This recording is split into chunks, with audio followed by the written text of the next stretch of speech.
Uma frase muito conhecida, né, que já foi muitas vezes colocada para nós, em forma de pregação, de um bom conselho, de todas as formas, né?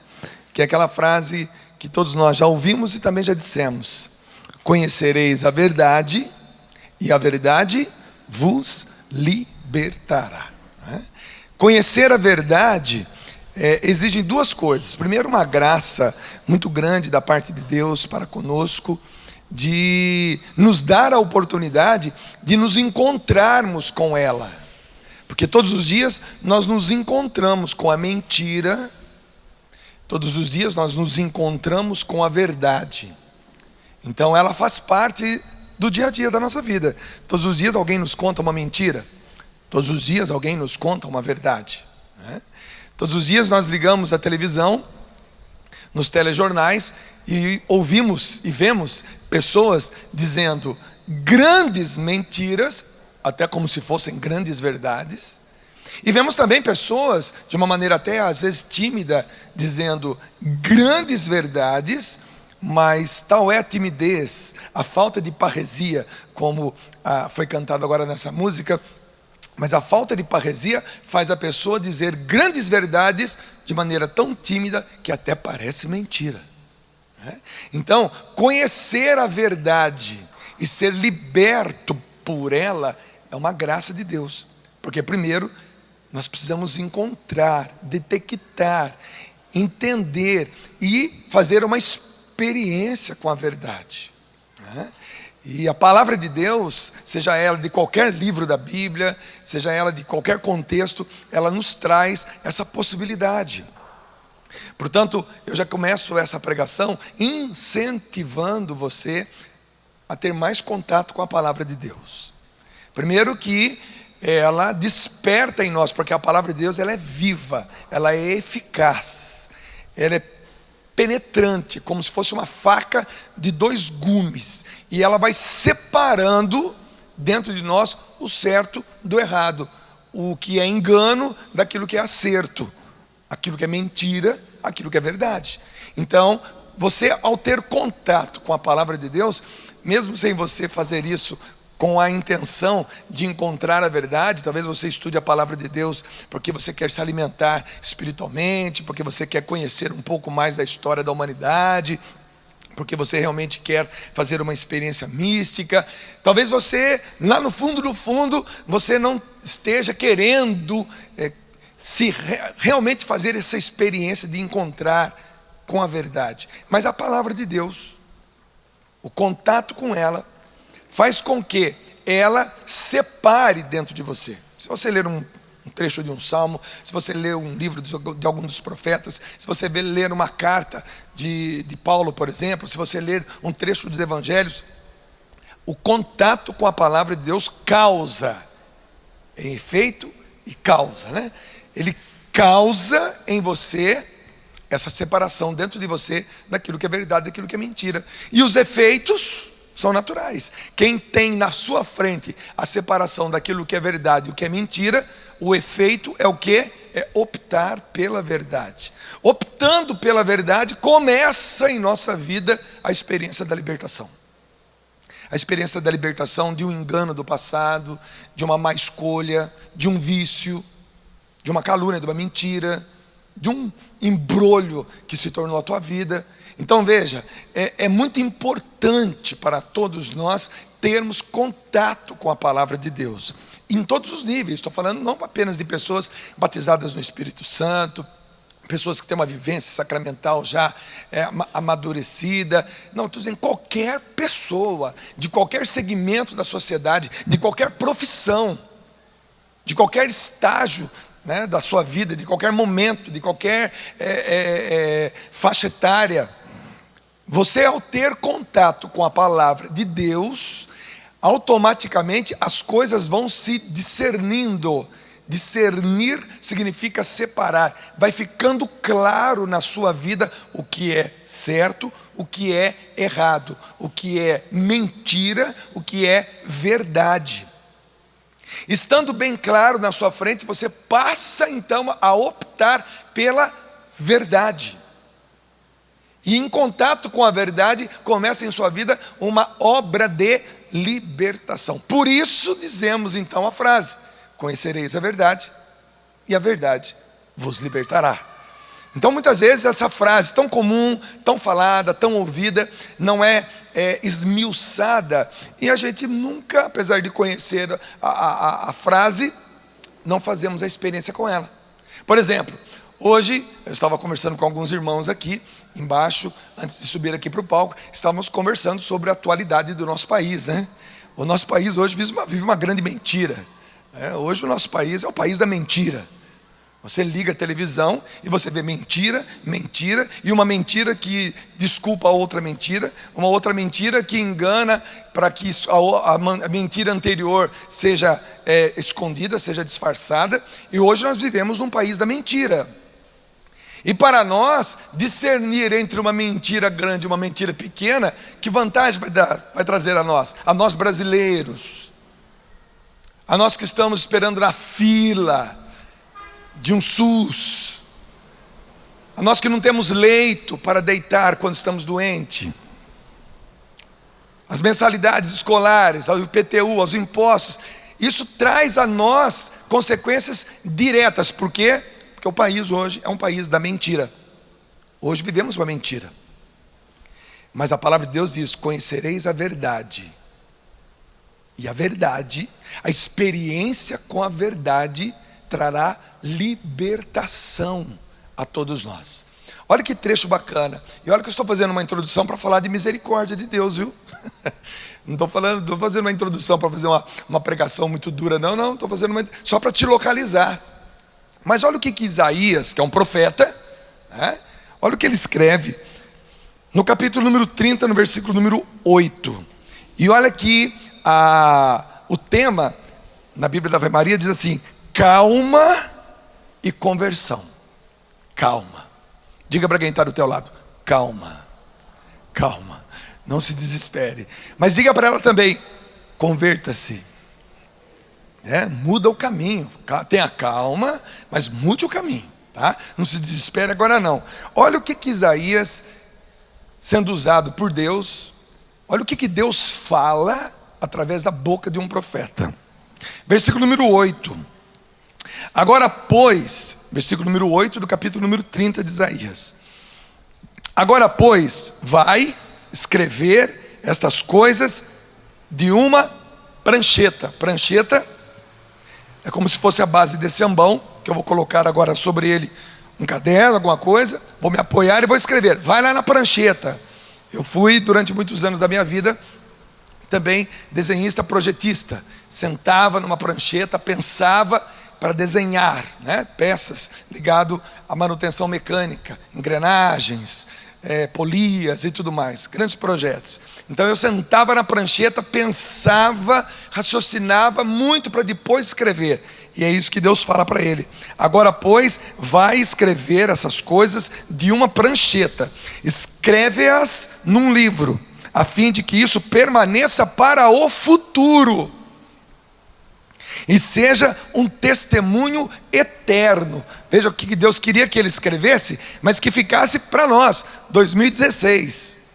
Para que nós, que não temos a experiência de ter contato com a verdade, porque ainda não chegamos a esse grau da espiritualidade, estamos apenas usufruindo talvez de uma mística, usufruindo de uma espiritualidade, mas a experiência com a verdade mesmo, que vai trazer libertação para o teu casamento, para o teu filho que está na prostituição, para o teu pai que está na bebedeira. Quantos pais que estão sofrendo com os filhos por causa desses pensamentos da moda hoje, Esses pensamentos gnósticos da moda hoje, que o homem não precisa mais fazer uso da mulher, ele pode arder em paixão homem com homem, a mulher não precisa mais fazer uso do homem, ela pode se arder em paixão mulher com mulher. Quantas crianças de 13, 14, 15, 16 anos estão sendo bombardeadas de todos os lados? É psicólogo, é professor, é artista, é ator, é isso que vai falar para ele: você pode ser o que você quiser, fazer o que você quiser com o seu corpo. Uma criança que não escolheu nem o time que torce, nem a cor preferida, nem a profissão que quer ter, já escolheu que quer ser qualquer coisa e fazer qualquer coisa com o seu corpo para o resto da vida. Imagina a cabeça de um pai e de uma mãe, o desespero disso. Quando o filho chega e fala: mãe, eu sou isso. Meu filho, mas você tem 14 anos. Ele foi bombardeado pela mentira numa escola, numa cartilha, que muitas vezes distribuída por autoridades que estavam por aí para educar, mas vão lá para deformar. E um filho chega para o pai e fala: pai, agora eu quero ser isso, eu quero fazer isso, eu sou viciado nisso.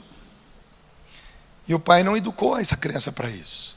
Por isso que Isaías diz aqui, volto a repetir esse versículo número 8: agora, pois, vai escrever essas coisas em uma prancheta, escreve-as num livro, a fim de que isso permaneça para o futuro e seja um testemunho eterno.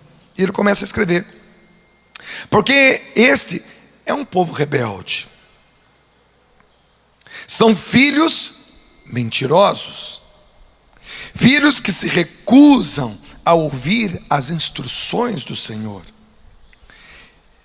E dizem aos videntes, nós não temos os videntes de hoje, pessoas que foram agraciadas por um dom de terem visões, ou profetas dos dias de hoje.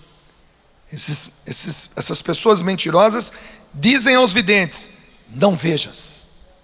Estão proibindo os profetas, os videntes: não vejam, não profetizem. Dizem aos profetas: não nos anunciem a verdade.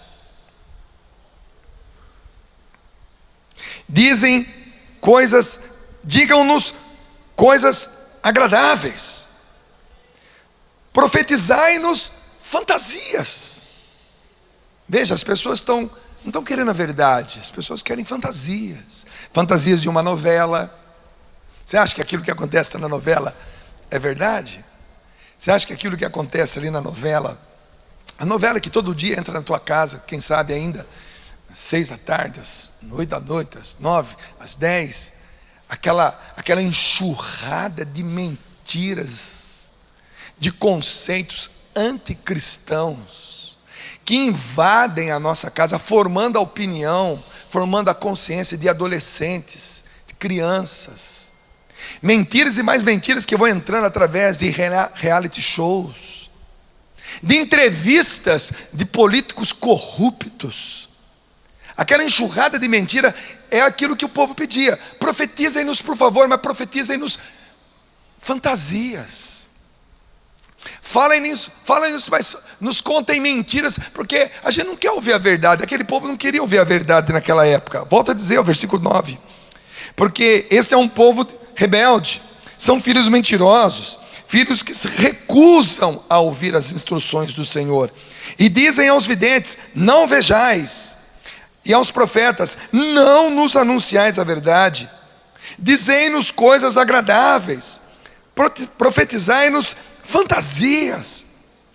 Afastai-vos do caminho, retirai-vos da verdade, deixai de colocar-nos sob os olhos do Santo de Israel. Esse é o pedido atual de um povo que se afastou da verdade, que não querem ouvir a verdade. Diga comigo: comigo não. Mais forte, vamos lá: comigo não. Você que está em casa, a gente gostaria até de ouvir a sua voz. Você que está acompanhando pela internet, pelo rádio, pela televisão. Vamos dizer todo mundo junto: comigo não. 1, 2, 3 e... comigo não. Não, a minha vida tem que ser feita a partir de uma verdade.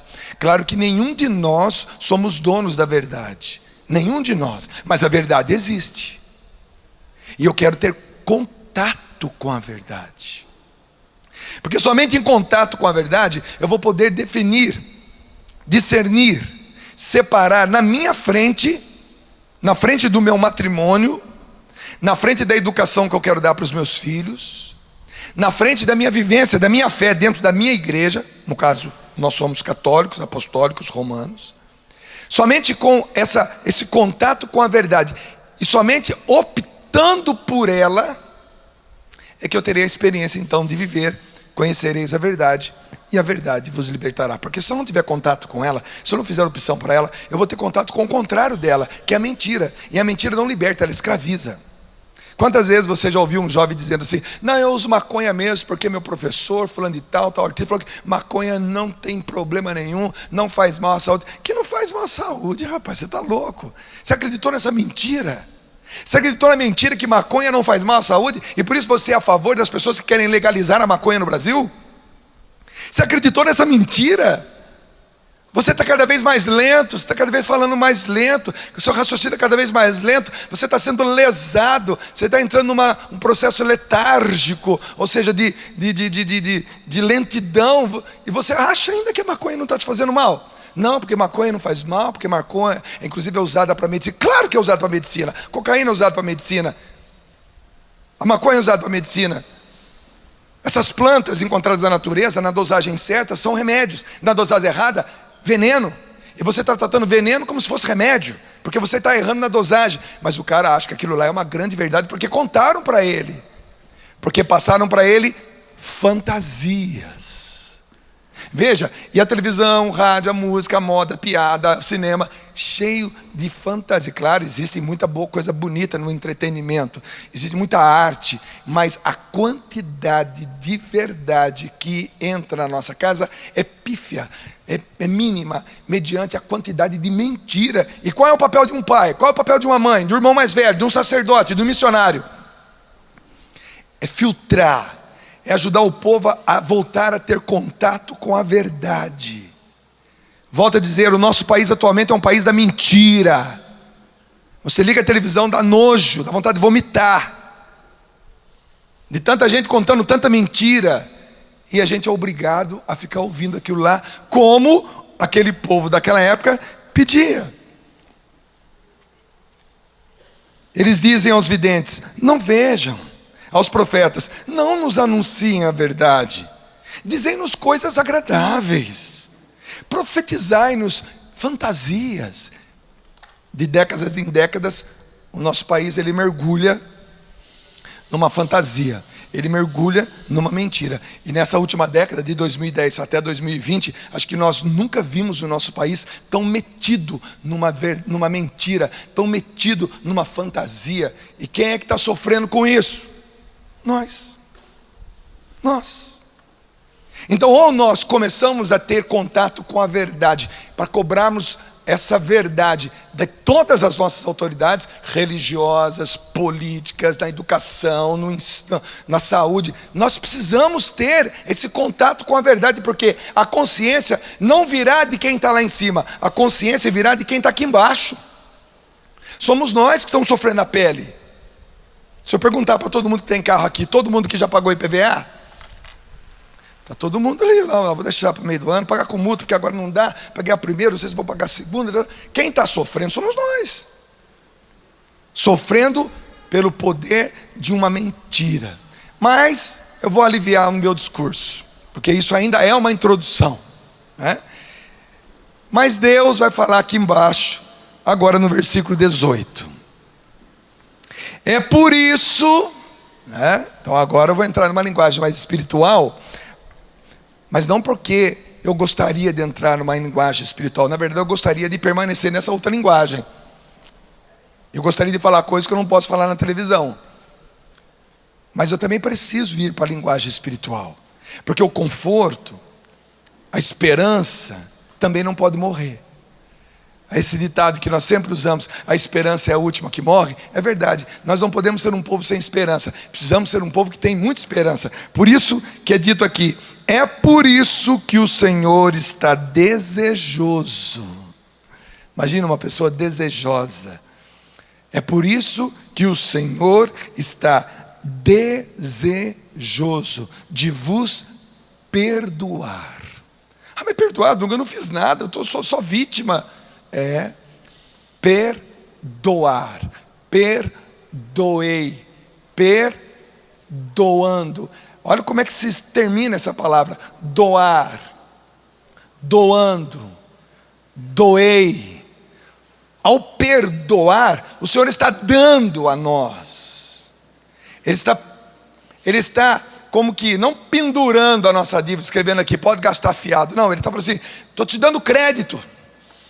Eu sei do seu sofrimento, te acompanho. Eu sei que você está sofrendo mediante uma fantasia que falaram para nós durante anos. Eu sei que o que isso acarretou em tua vida. Por isso eu estou desejoso quando você reza, quando você vê a canção nova, quando você ora em línguas, quando você lê a palavra de Deus, quando você adora o Senhor, como vamos adorá-lo daqui a pouquinho, quando você tem essa experiência mística, o Senhor olha para você e faz a leitura do seu caminho, a leitura do seu sofrimento, a leitura daquilo que está pesando sobre você, e Ele está desejoso. Ele está desejoso. Repita essa palavra comigo, por favor. Desejoso. Mais forte, mais pausado, para ficar bem forte aí. Nós vamos lá. Ele está desejoso. Ele está desejoso em perdoar. O que você está precisando hoje? Você veio para a Canção Nova, escolheu essa quinta-feira para fazer essa visita à Canção Nova. Deve ter muita expectativa em você, tem ou não tem? Tem gente aqui pedindo pelo filho, tem gente aqui pedindo pelo pai, tem gente aqui pedindo por si próprio, tem gente aqui com muita esperança, com sonhos a ser realizados, e você vem aqui na Canção Nova, todas as vezes que você vem, e nós, a Canção Nova, nós sabemos como você chega aqui, nós sabemos a sua história, mesmo que não saibamos da sua história específica, mas nós sabemos aquilo que o povo caminha. A gente anda pelo esse Brasil, a gente não prega só aqui dentro não, a gente passa o ano todo visitando esses rincões, esses lugares de difícil acesso do nosso país. Quando você chega aqui, a gente olha para você e fala, meu Deus, quanta coisa deve ter nesse coração. E quando você chega aqui para rezar, a palavra de Deus diz assim para você, o Senhor está desejoso, mais do que você desejou, é Deus que deseja você. Você acha que você quer Deus? Claro que você quer Deus, mas você não tem noção de como Deus quer você. Você acha que você precisa de Deus, mas você não tem noção de como Deus quer se sentir providência na sua vida, quer ver a providência dele acontecendo na sua vida. Ele está desejoso. Por isso todas as expectativas que você trouxe aqui para a Canção Nova, meu irmão, minha irmã, dobre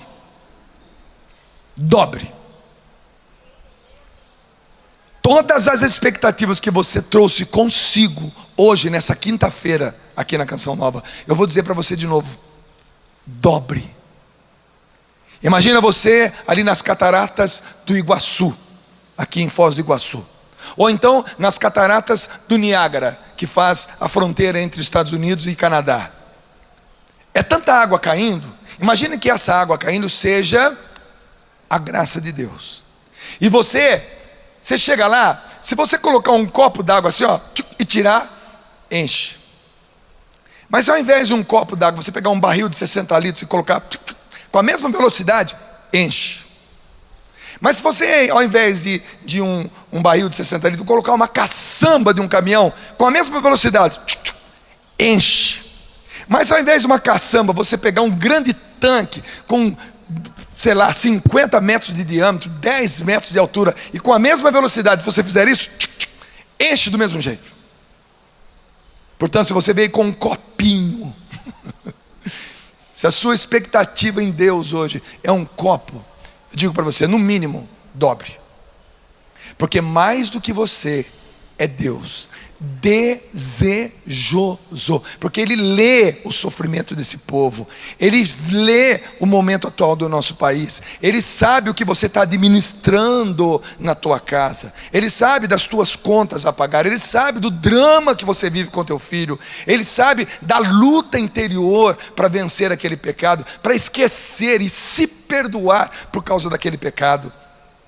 Então quando você chega aqui, que você pegou van, pegou avião, pegou ônibus, veio com o teu próprio carro, veio a pé, subiu esse morro, quando você chega aqui com o coração acelerado, cheguei. Quem está vindo aqui pela primeira vez? Levanta a mão para eu ver. Quem está vindo na Canção Nova pela primeira vez? Olha só, quase metade, que beleza. Quando ele viu você chegando aqui, você chega, nossa, aqui que é a Canção Nova, aqui que é o Rincão, aqui que é o Centro de Evangelização, nossa, a Igreja do Pai das Misericórdias, meu Deus, olha lá quem está pregando, hoje é o Dunga, e tá, e você vê, essa expectativa, essa alegria, meu irmão, Minha irmã, você não tem noção de como Deus esperava por você.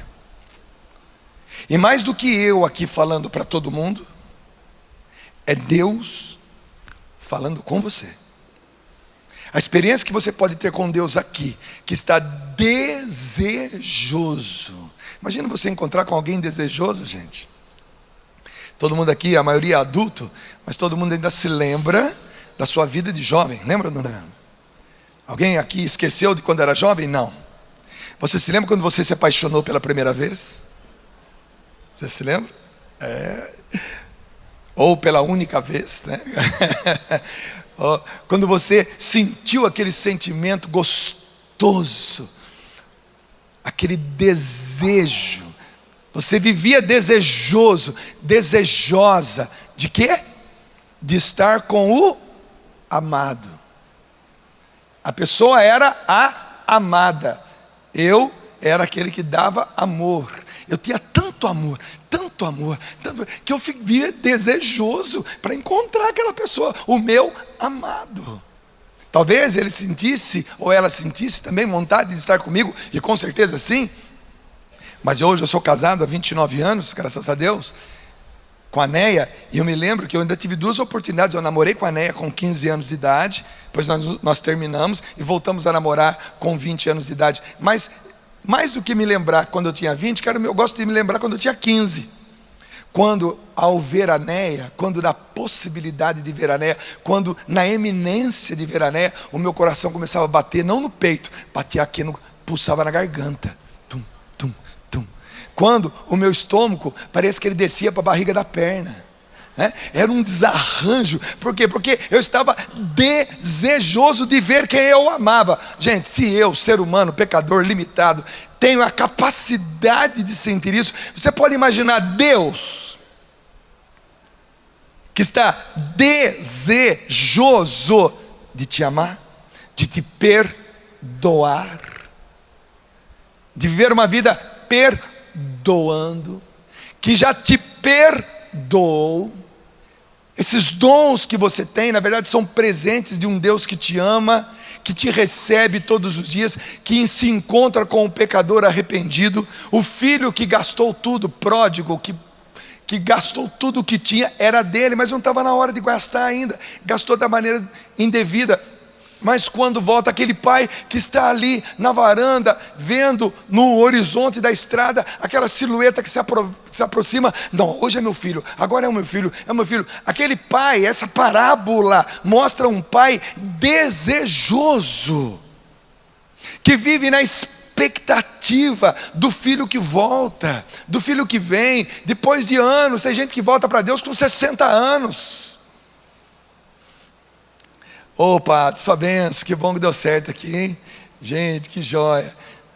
Dom Dino veio aqui, celebrou, que maravilha, Deus abençoe. Padre Miguel Ângelo, vamos dar uma salva de palmas para os padres que estão nos visitando hoje aqui, né? São muitos padres. Padre, muito obrigado, Padre. Estou meio sem óculos, não percebi que era, agora mais perto eu percebi que é o senhor. Deus o abençoe e a sua bênção, viu? Que bom, hoje fomos visitados pelo Dom Dino, que é bispo lá de Caruaru, no Pernambuco. Ele pôde presidir a celebração 7 horas da manhã, e junto com ele, vários sacerdotes da sua diocese estão nos visitando hoje, graças a Deus. Retomando o nosso assunto, Deus tem desejos. Deus é um Deus desejoso. Nós estamos trabalhando com essa possibilidade. Nós não estamos trabalhando com a possibilidade de um Deus que é justo apenas, e Ele é justo. Nós não estamos trabalhando com um Deus poderoso apenas, e Ele é poderoso. Nós não estamos trabalhando com Deus que é Criador, Salvador e Santificador. Ele é tudo isso. Mas para nós hoje, o que interessa, para o filho pródigo, para o filho que está longe, para o filho que está voltando, para o filho que está sofrendo as consequências de um país mentiroso, nós estamos trabalhando com a possibilidade de um Deus desejoso em perdoar. Portanto, mais uma vez eu digo, dobre suas expectativas, porque esse Deus tem muito mais para te dar do que você a pedir. Dunga, mas você não conhece a minha vida, eu vim aqui pedir cada coisa. Ele pode te dar mais. Seguindo aqui a leitura. É por isso que o Senhor está desejoso de vos perdoar. É por isso que Ele se ergue para vos poupar. Veja, você já fez essa cena na tua casa, você já viu, você já viveu um pai que se levanta para poupar o filho da queda. Uma mãe que mesmo cirurgiada, depois de uma cirurgia, que ainda está se restabelecendo suas forças físicas, que está se poupando, está subindo a escada devagar, está descendo a escada devagar, que não está fazendo muito esforço, mas de repente, na eminência de um filho cair, ela esquece que está cirurgiada, e pula, e pega, e traz o filho. Ele não se poupa para socorrer um filho, ele se ergue para poupar o filho. Deus está se erguendo, indo em sua direção. Não fostes vós que me escolhestes, mas eu vos escolhi. Ele se ergue para poupar você. Poupar você de quê? Não sei, você sabe. Do que Deus está querendo poupar você? Eu não sei, você sabe. Às vezes Deus, nessa ânsia, de nos poupar, e Ele se levanta para nos socorrer, Ele faz coisas em nossa vida que nós não entendemos. Para nos poupar de um sofrimento maior, Ele nos livra de uma situação momentânea, que nós inclusive estamos entendendo como sendo benéfica, mas não é. Ele nos tira daquela situação para nos poupar, para que não venha a nós acontecimentos piores, e nós não entendemos, até nos revoltamos muitas vezes com Deus. Por que Deus está fazendo isso? Por que Deus está me tirando isso? Ele está tirando porque a providência de Deus é dar, mas também é tirar. É uma providência. Eu estou me levantando, eu estou mudando o seu atual momento para te poupar. Ele se levanta para poupar o seu filho. As intervenções de Deus nem sempre são compreendidas a nós. As intervenções de Deus nem sempre são compreensíveis por nós. Os mistérios do Senhor muitas vezes nos chocam, e muitas vezes nos revoltam. Tanto é que existem pessoas que estão brigadas com Deus aí há muito tempo, porque Deus não tinha o direito de fazer isso comigo. Primeiro, Ele tinha direito. Primeiro, Ele tinha sabedoria. Primeiro, Ele tinha visão. E você até hoje está cego ao dizer isso aí. Ele não tinha o direito de levar tal pessoa, de fazer. Não, tem. Olha, Ele tem direito, tem sabedoria, tem visão, tem poder, tem tudo. É você que não fez a experiência com a verdade ainda. Portanto, você não está vivendo a experiência de uma libertação da verdade da tua vida. Volto a dizer, mãe, cuidado com essa criança aí, mãe. Olha só. É por isso que Ele se ergue para vos poupar, porque o Senhor é um Deus justo. Ditosos aquele que nele esperam. Ditosos. O que significa essa palavra ditosos? Gente de muita sorte. Sorte existe, gente. É verdade. Ah, não, esse negócio de sorte, não, sorte existe sim. Porque a tradução da palavra ditoso, ou ditosa, ou ditosos e ditosas, é pessoas munidas de uma sorte, de um destino planejado, que nós entendemos na nossa linguagem. Paciência, que do hebraico, aramaico, para o latim, para o português, a palavra foi perdendo força e ficou apenas sorte. Mas o significado de sorte é algo que foi planejado, que foi destinado, que foi escrito, que a gente não sabe. Então, esses ditosos, alegres, sortudos, tinha coisa preparada para ele que ele nem sabia. Ditosos são essas pessoas que escolheram esperar no Senhor, que está doido para te amar, que se levanta para te poupar, que é desejoso em te perdoar. Então, ditosos, felizes são essas pessoas, porque tiveram uma sorte imensa, tiveram um destino maravilhoso, passaram a acreditar nas coisas que Deus planejou para eles. Gente, nós não somos frutos do acaso, não. Quando Deus deu a possibilidade a um homem e a uma mulher de se reproduzirem, quando Deus nos dotou dessa possibilidade, Ele deu esse dom e não tira mais. Até mesmo se você ou eu ou qualquer uma das fomos frutos de uma gravidez não planejada, não desejada pelos nossos pais, isso não vem ao caso, porque Deus deu ao pai, deu à mãe, deu ao homem, deu à mulher a capacidade de reprodução, mesmo que você seja fruto de um estupro, mesmo que você tenha sido fruto de um estupro. Eu entrevistava uma pessoa essa semana no meu programa, que ela sofreu um estupro. Depois ela fez alguns exames, percebeu que não tinha doença, não tinha ficado grávida. Mas se tivesse ficado grávida daquele estupro, hoje ela seria mãe de uma menina, de uma jovem, e seria uma bênção essa pessoa na vida dela. Mesmo que nós sejamos frutos de um estupro, de um pecado, mas a capacidade dada ao homem e dada à mulher. Agora, quando no momento daquela concepção, independentemente de que situação for, quando no momento daquela concepção, dada ao homem e à mulher a capacidade de gerar um filho, quando houve a concepção, Deus já tinha um plano para aquela pessoa. Naquele momento, uma alma, eu não sei como é que é a fabricação de uma alma, eu não sei como é que acontece isso no céu, vou saber quando eu chegar lá, né? Eu sei como é a concepção de um corpo. Se eu me deitar com a minha esposa e a gente tiver uma relação sexual, estamos correndo o grande e bom risco de termos mais um filho. Então como é que funciona o nascimento de um corpo? Eu sei. Como é que funciona o nascimento de uma alma? Não sei, isso é coisa do céu. Eu só sei que essa alma penetra nesse corpo e depois o Espírito dá vida a essas duas coisas, e eu não tenho um corpo, eu sou um corpo, alma, espírito. Isso é mistério, é de Deus, eu vou saber quando eu chegar lá no céu. E quando isso acontece, Deus tem um plano para você. E esse plano, Deus não desiste dele de jeito nenhum.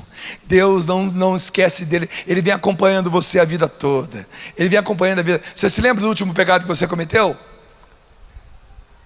Não precisa mexer a cabeça não, para não te comprometer, tá bom? Mas você se lembra, claro que você se lembra. Você se lembra do último pecado que você cometeu antes da sua conversão? Claro que você se lembra. Você se lembra com quem você estava? Sim. Onde você estava? Sim. Que horas eram? Sim. Deus estava com você. Se eu puxar na minha memória, eu vou me lembrar a última vez que eu me deitei com uma prostituta dentro de um prostíbulo.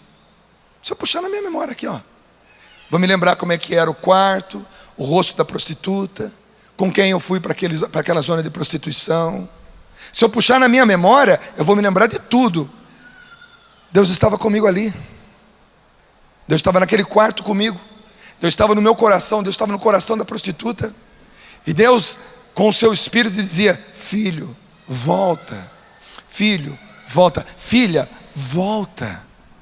Você já imaginou, depois de anos, quando eu entrei naquela igreja e tive a minha experiência com Deus, com a misericórdia de Deus, o que era esse Deus desejoso em me perdoar? Desejoso em fazer com que eu me sentisse perdoado, melhor dizendo.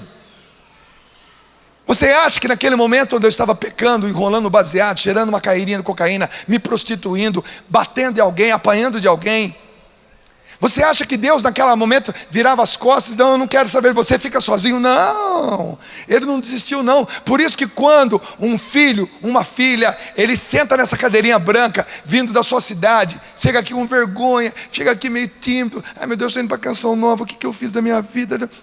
Você vai chegando aqui todo vergonhoso, e Deus já está aqui, ele está chegando, é ele, eu tenho certeza que é ele. Igual aquele pai que está na varanda, olhando o filho pródigo. Esse é o ano da misericórdia, gente. Esse é o ano que nós podemos experimentar isso. Deus já fez a leitura da tua vida, Deus já fez a leitura do nosso país. Deus já percebeu que a mentira está nos escravizando, que nós somos iludidos por novela, por música, por política, por tudo. E sofremos isso de uma maneira muito dura. Mas quando você saiu da tua casa, com esse copinho na tua mão, vazio, querendo chegar aqui na Canção Nova, para encher com a graça de Deus, Deus olha para você, para a sua expectativa, Ele diz: ô meu filho, mas eu tenho muito mais que esse copinho aí. Quando você veio aqui para a Canção Nova com esse latão, com esse barril de 60 litros, agora eu vou encher. Deus olha para você com esse latão de 60 litros aí, com esse barril: meu filho, tem muito mais do que isso para você. Mas se você veio com uma caçamba, com um caminhão desse que fica virando concreto, com a boca virada para cima, não, enche isso aqui, porque hoje a minha expectativa é essa. Deus olha para mim, mas eu tenho muito mais que isso. Não, agora eu vim com um tanque, eu desativei um tanque de óleo da minha empresa lá, é grande, tem 10 metros de diâmetro, 8 metros de altura, olha só, está aqui, eu vim que eu precisei de muita gente para me ajudar. Deus tem muito mais, Ele está desejoso. Talvez você nunca tenha se sentido na tua vida esperado, aguardado, amado, desejado, como você pode se sentir hoje aqui na Canção Nova, porque esse é o filho que está voltando, e esse é o pai que está esperando. Esse pai que não tem limite no seu amor. Sim, povo de Sião, que habitas em Jerusalém, não terás mais do que chorar.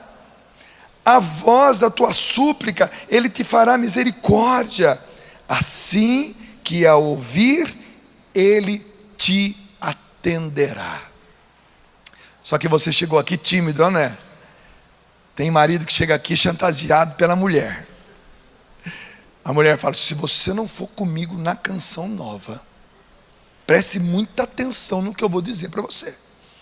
Se você não for comigo na Canção Nova, nessa quinta-feira, esquece aquele feijãozinho com couve, nunca mais eu vou fazer para você. Você não é louco de perder aquele feijão com couve? Por causa do feijão com couve você veio aqui hoje, tá bom? E por outras coisas também, né? Mas ao chegar aqui, Deus está dizendo para você, quando eu ouvir da tua boca o que você quer, como eu vou ler de novo aqui essa passagem, olha só, a voz da tua súplica, Ele te fará misericórdia, assim que ao ouvir, Ele te atenderá. Quando Jesus chegou na frente daquele cego, que ninguém sabe o nome dele, chamado Bartimeu, Bar significa filho, Timeu é o nome daquele cego lá em Jericó, Bartimeu, filho do Timeu. Quando ele chegou na frente daquele cego, gente, o cego era cego, literalmente falando, estava na cara o que aquele homem queria. Os olhos dele poderiam estar esbranquiçados, todos queimados, ou vedados, vendados, ou sei lá, fechados simplesmente. Estava na cara, literalmente falando na cara o que aquele homem queria, que aquele homem queria ver. Mas não é que Jesus olha para ele, como está olhando para mim, como está olhando para você, e perguntou para ele, o que tu queres que eu te faça? Olha que delicadeza de Jesus. Todo mundo sabia o que aquele homem queria, mas Jesus queria ouvir da boca daquele homem, o que tu queres que eu te faça? Tudo bem, você chegou aqui na Canção Nova hoje pela primeira vez, ou pela segunda vez, veio tímido, veio arrastado, chantageado, veio por conta própria, veio por que queria, mas ainda tímido. Chegando aqui você fala, Jesus, é o seguinte, eu não quero falar muita coisa não, descubro sozinho. Claro que já descobriu, já sabe o que você quer, mas, como diz a palavra de Deus, assim que ouvir, Ele te atenderá. Ele pode te atender sem te ouvir? Claro que pode. Ele quer te atender sem te ouvir? Claro que quer. Mas não vai ficar claro para você. Você pode atribuir a graça que vai acontecer na tua vida à sorte, ao acaso, a você mesmo.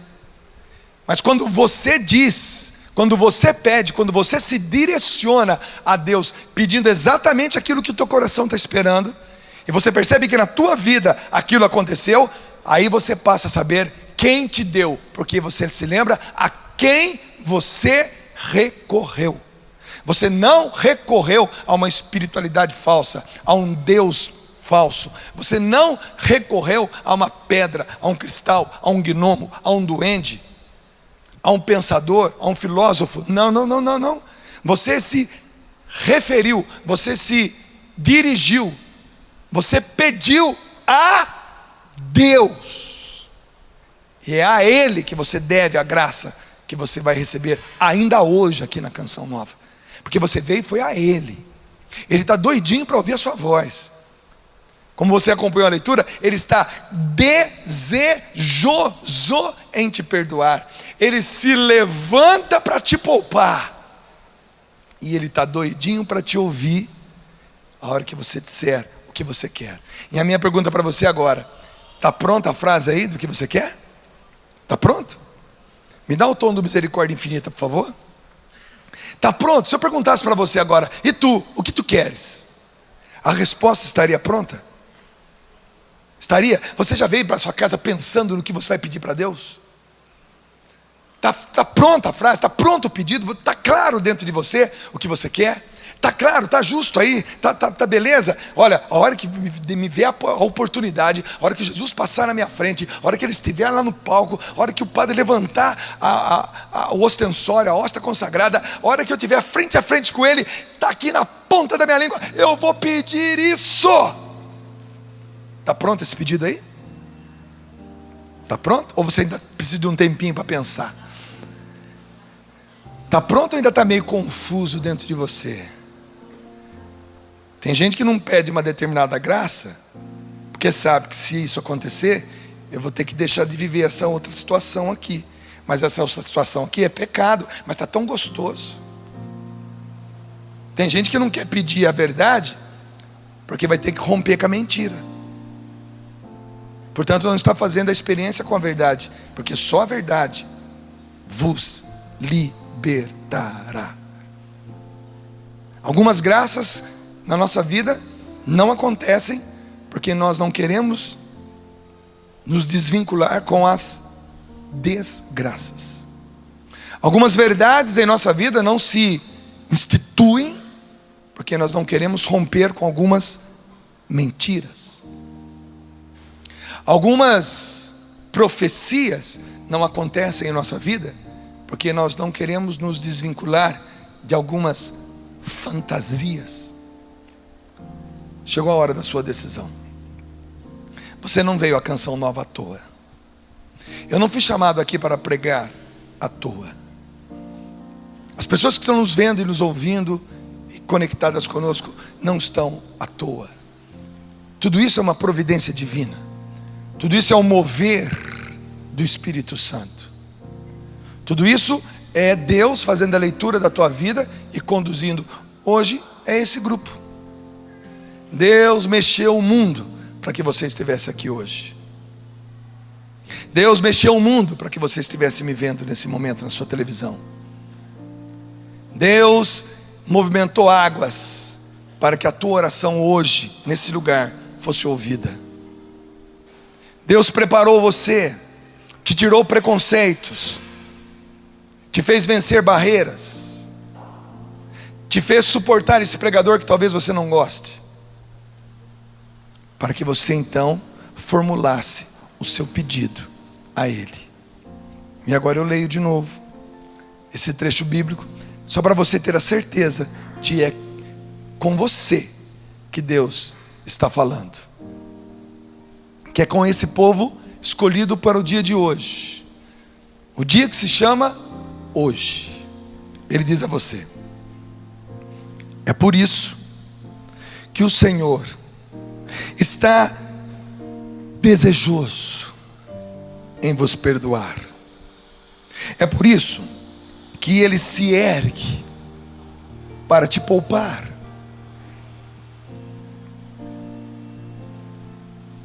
Porque o Senhor é um Deus justo.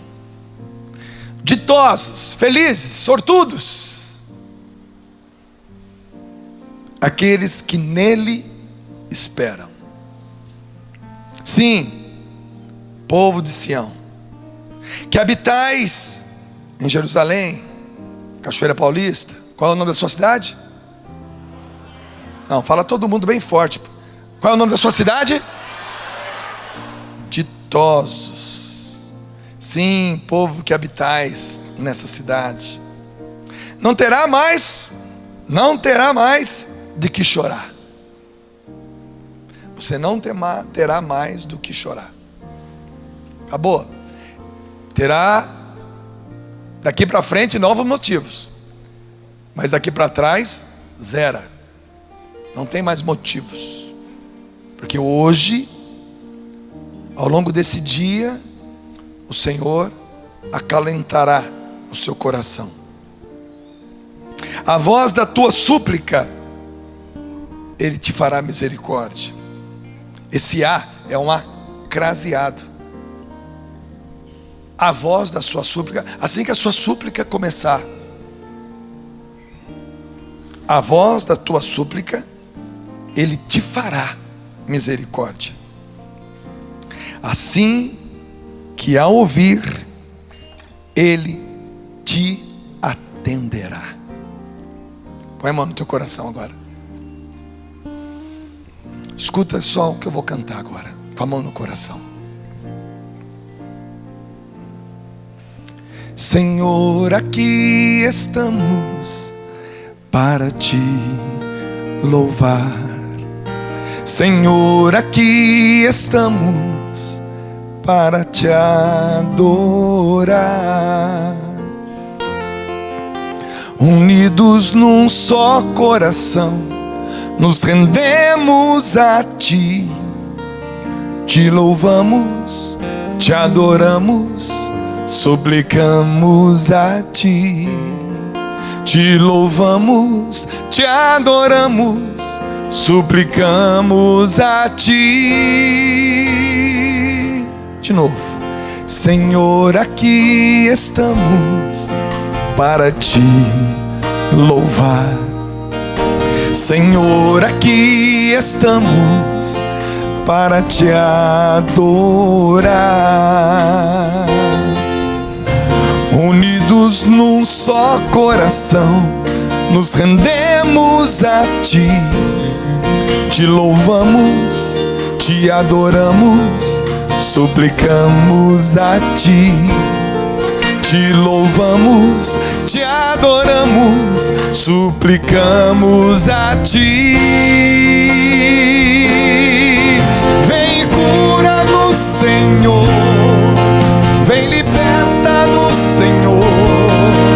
Manifesta o teu poder neste lugar. Majestoso é Senhor, soberano é Senhor. Misericórdia infinita em ti está. Agora você sabe onde você veio. Você não veio para um hospital qualquer. Você não veio num escritório de advocacia qualquer. Você não veio num pronto-socorro qualquer. Você veio, como diz aquela passagem, aquela parábola. Um homem vinha de Jerusalém e no meio do caminho foi assaltado. Além de roubar o que ele tinha, bateram tanto nele que o deixaram quase que morto. Passou um levita, passou um sacerdote, mas de repente passa um samaritano, um povo contrário ao povo judeu, inimigo. Aquele homem desceu da sua montaria, se agachou, jogou naquelas feridas vinho, lavou com vinho, depois pegou óleo, suavizou a dor, pegou aquele homem no colo e levou para uma hospedaria. Chegou na hospedaria, entregou para o dono da hospedaria e disse: está aqui 2 denários. Gaste tudo que você precisar. Na volta eu te reponho o que você gastou a mais. Essa hospedaria hoje é a Canção Nova. E nós vamos gastar um dia inteiro com vocês. Eu não sei quanto custa um dia de TV Canção Nova. Não sei. Eu não sei quanto custa um dia de rádio Canção Nova. Eu não sei se eu for computar isso, energia, funcionários, som, músicos, cinegrafistas. Tudo isso custa dinheiro. Um dia como esse, até seria bom um dia a gente saber quanto custa um dia de Canção Nova. E de maneira especial, um dia de quinta-feira na Canção Nova. Mas Jesus deixou você aqui e disse para nós, Rogerinha, Márcio Todeschini, Nelsinho Correia, Luzia Santiago, Padre Jonas Abib, Padre José Augusto, disse a nós: cuidem deles, deem tudo que vocês puderem dar a eles. Na volta, tudo que vocês tiverem gasto a mais do que isso, do que esse adiantamento que eu dei, eu vou repor, porque eu quero ver esse meu filho que apanhou na vida, que foi deixado quase que morto, que foi deixado estraçalhado no meio do caminho. Eu quero recuperá-lo. E nós temos um dia para fazer a nossa parte com você. Outros virão e farão tão bem o nosso trabalho quanto nós. Mas hoje é dia da Canção Nova cuidar de você. Então convido você a ficar em pé agora. Segura na mão da pessoa que está do teu lado. Daqui a pouquinho a Rogerinha e o Márcio Todeschini estarão nos conduzindo em oração diante do Senhor. Mas ainda desse tempinho que me resta na minha pregação, eu também quero cuidar de vocês. Diga que os corredores, dê a mão um para o outro, porque a música diz: Senhor, aqui estamos, né? Não é aqui estou, é aqui estamos. Essa pessoa que está do teu lado, talvez você não a conheça, ela está vivendo um drama que você não sabe. Balança a mão dela, fala: coragem, meu irmão, coragem, minha irmã. Coragem. Coragem. Nós chegamos, parresia, isso. Parresia, coragem, força no coração. Balança a mão dele e fala: coragem, coragem. Hoje é um dia de cura. Hoje é um dia de libertação. Hoje é um dia que um Deus desejoso em perdoar. Hoje é dia de um Deus que se levanta para te poupar. Hoje é um dia dos ditosos, dos felizes, dos sortudos, que colocam nele a sua esperança. Você não sai da Canção Nova hoje do mesmo jeito que aqui você chegou. Combinado? Cantemos juntos agora. Senhor, aqui estamos. Senhor, aqui estamos para te louvar, para te louvar. Senhor, aqui estamos. Senhor, aqui estamos para te adorar, para te adorar. Unidos num só coração, unidos num só coração, nos rendemos a ti. Te louvamos, te louvamos, te adoramos, suplicamos a ti. Te louvamos, te adoramos, suplicamos a ti. Levanta a mão do teu irmão e clama: vem e cura-nos, Senhor. Vem, liberta-nos, Senhor. Manifesta o teu poder nesse lugar. Majestoso é Senhor, soberano, soberano é Senhor.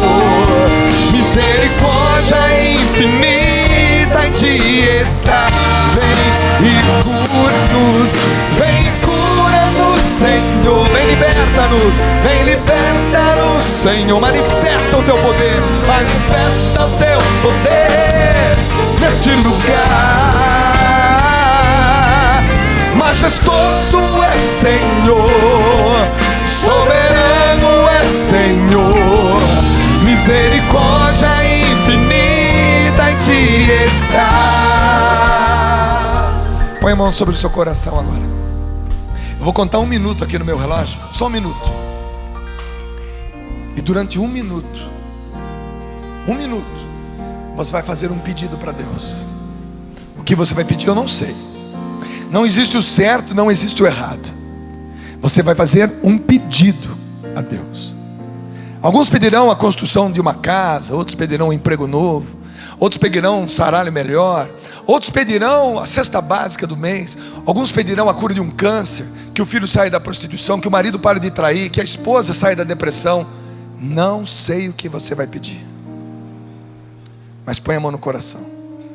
Põe a mão no coração, vai. E durante 1 minuto, do jeito que você quiser, no pensamento, voz baixa, você que sabe. Durante 1 minuto, ao som de toda a banda, de uma maneira bem ungida, toda a banda. Eu vou contar aqui no meu relógio. Você aqui, você em casa também. Por 1 minuto, meus irmãos, minhas irmãs, com parresia no nosso coração, façamos um pedido a Deus.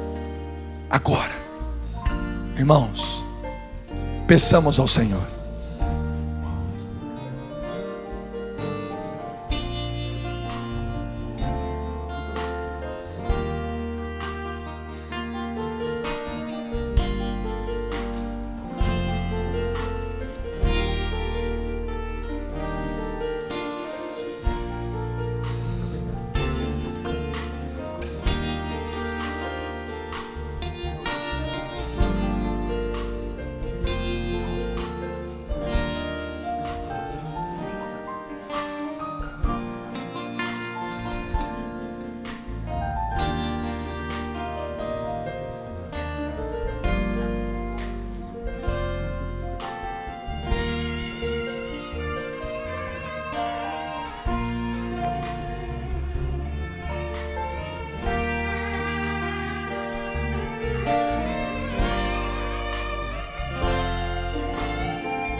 Diga para a pessoa que está do seu lado, olhando bem no olho dela agora, bem no olho. Diga assim: Ele ouviu a sua voz. Diga. Ele ouviu a sua voz. Diga isso sorrindo para essa pessoa, sorrindo para ela, sorrindo. Diga: Ele ouviu você.